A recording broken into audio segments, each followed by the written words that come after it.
Okay, Bible and Daily Lifers, we are going through the book of Revelation.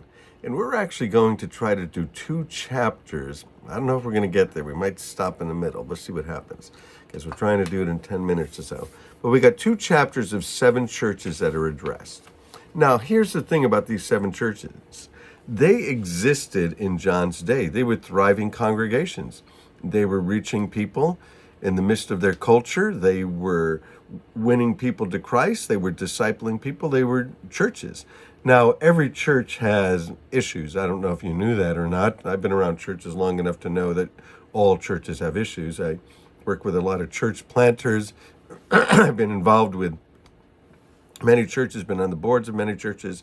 I tell people now, especially those who are going around looking for the perfect church, the perfect fit, I tell them that the sooner you realize they're all lousy churches, the better off you're going to be. But they're all churches that belong to Jesus, and so all of them have issues. And so what some people have tried to do is to take these churches and say that they each represent a period of church history. Well, maybe, maybe not. What we're going to do is take a look at these churches, and with each one, there seems to be a complaint, there seems to be a compliment, and there seems to be some kind of promised reward to each of them. So it starts out with the church at Ephesus, and the Apostle Paul, is certainly familiar with the church of Ephesus. One of his letters he writes to the Ephesians, and Timothy was there. And it says in chapter 2, verse 1, to the angel of the church at Ephesus write this. And some people say, well, the angel is the pastor, the angel is the leader, or the angel is the messenger. I guess. Could have just as easily said that, but it doesn't. So you can do with it what you want to.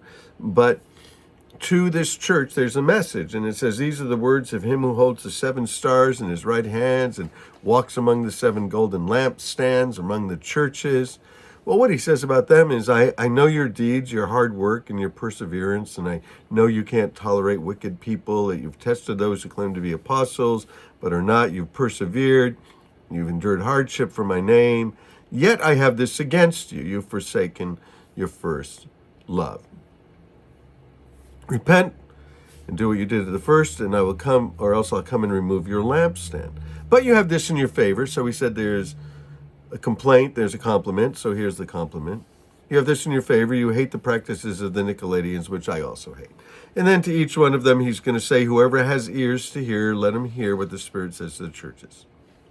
So whoever has ears to hear, so let that be us. Lord, maybe we be the ones who have ears to hear. So this church at Ephesus, and we're just going to go through each one, the compliment, the complaint, the promised reward. The complaint was that they had lost their first love. And some people say, well, this is when you first came to Jesus, go back to that. Well, a lot of us, when we first came to Jesus, we were struggling quite a bit and sinning and doing all kinds of crazy things.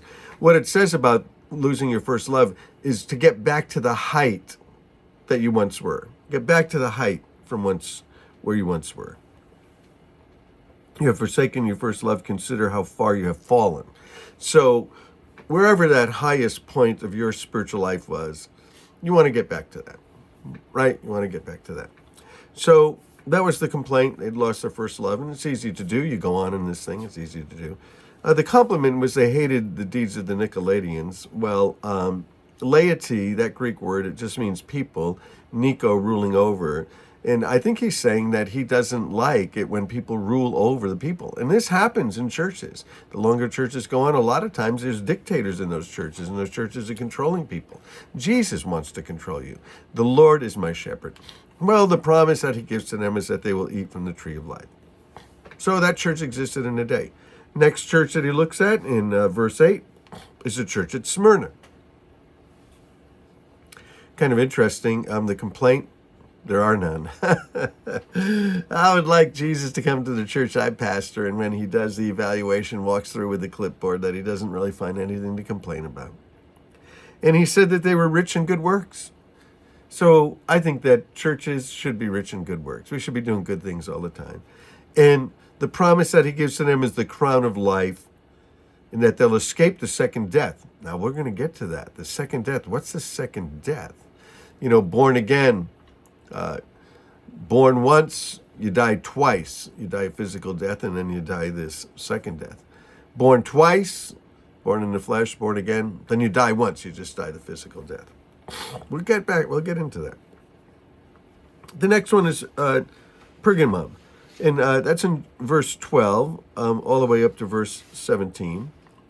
And here, what he didn't like about them is that they tolerated idolatry and immorality, Baalism, the Baal gods, Baal. So churches tend to do this. They can tolerate and put up with things. And Jesus didn't approve of it. He didn't approve of them tolerating all of that stuff. He wanted the church to be pure. He wanted it to be clear from idolatry. He wanted it to be clear from immorality. Now, tomorrow, what we're going to do is we're going to go through these churches and see how people say that they're periods of church history. Well, whether they are or not, the only reason we're going to do it is so that you can decide for yourself. I don't think the church at Smyrna or the church at Pergamum thought that they were some representative of some church all throughout church history, that, we're a representative of the church that, allows immorality. Well, but maybe it is. So we'll take a look at it.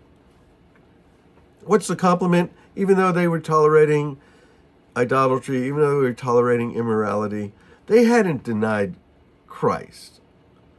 They hadn't denied his name, and they hadn't denied the faith.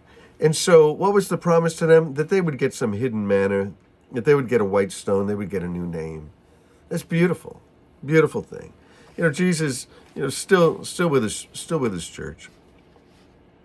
And so the next one that we get to, in chapter 2, verse 18, is the church called Thyatira.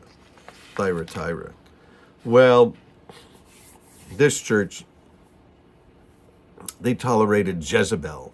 Now you have to go back into the Old Testament, find the story of Ahab and Jezebel. And Jezebel was ruling through Ahab and leading people into immorality and leading people into idolatry. And so it's not only tolerating her, but maybe even like allowing it and promoting it. And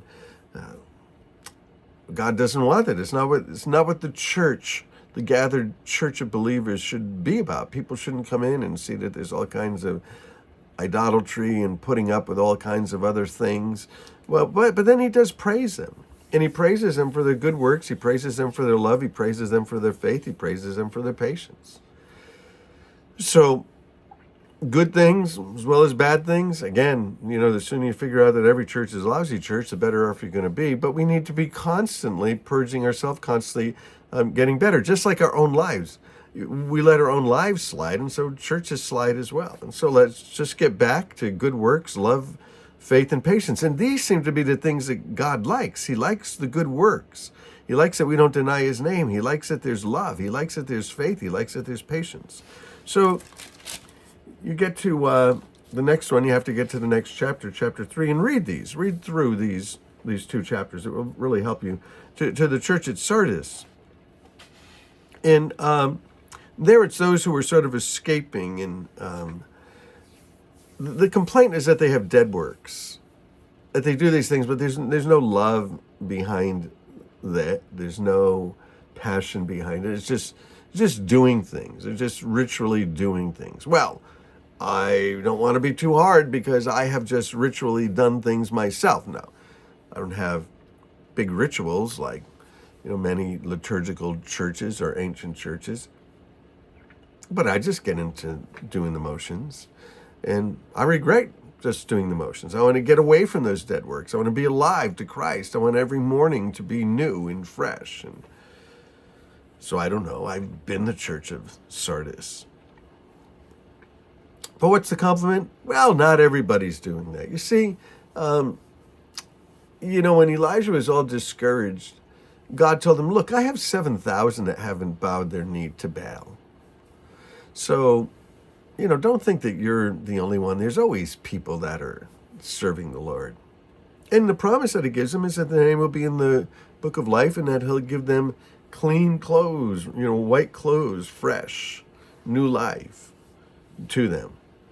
Even though the dead works, people, Jesus can bring us back. He loves bringing people back from the dead. And so the next one we have here, the Church of Philadelphia, the Church of Brotherly Love, verses 7 through 13 in chapter 3. This particular church, the complaint is that they only have a little bit of strength. But the compliment is that they've kept Christ's word and they haven't denied him. Well, little strength is better than no strength. And if this fits into, church history, eras of church history, periods of church history, some people say it would be, recent history, and we only have a little strength. But you know what? We can reach the nations with a little strength. So, and what he promises them is that he will keep them from the hour of trial. Now, some people say that what this is the rapture, that he will pull them out when the judgment is coming on the world, the tribulation. And that there'll be a pillar in the temple and the name of God will be on them. And then finally you find this other one. Church of Laodicea. These are the words of the faithful one, the true witness. I know your deeds. Okay, he knows everything about us.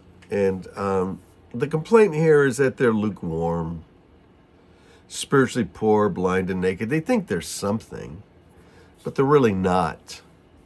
And the compliment, there are no real compliments in this one. There are no real compliments. But he's calling them back. He said, those I love, I rebuke and discipline, so be earnest and repent. Here I am, I stand at the door and knock. If anyone hears my voice, open the door, I'll come in and I'll eat with him. The one who's victorious, I'll give the right to sit on the throne, just as I was victorious and sat down with the Father. Whoever has ears, hear what the Spirit is saying to the churches. And so the promise is that they'll sit with him on his throne with Jesus Christ. And so there it is. The churches that were real churches in the day, and some people say represent churches throughout history.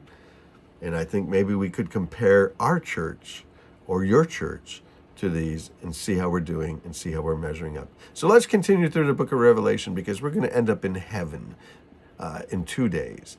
Tomorrow we're going to look a little more at these churches, but in 2 days we'll end up in heaven. So bless you guys.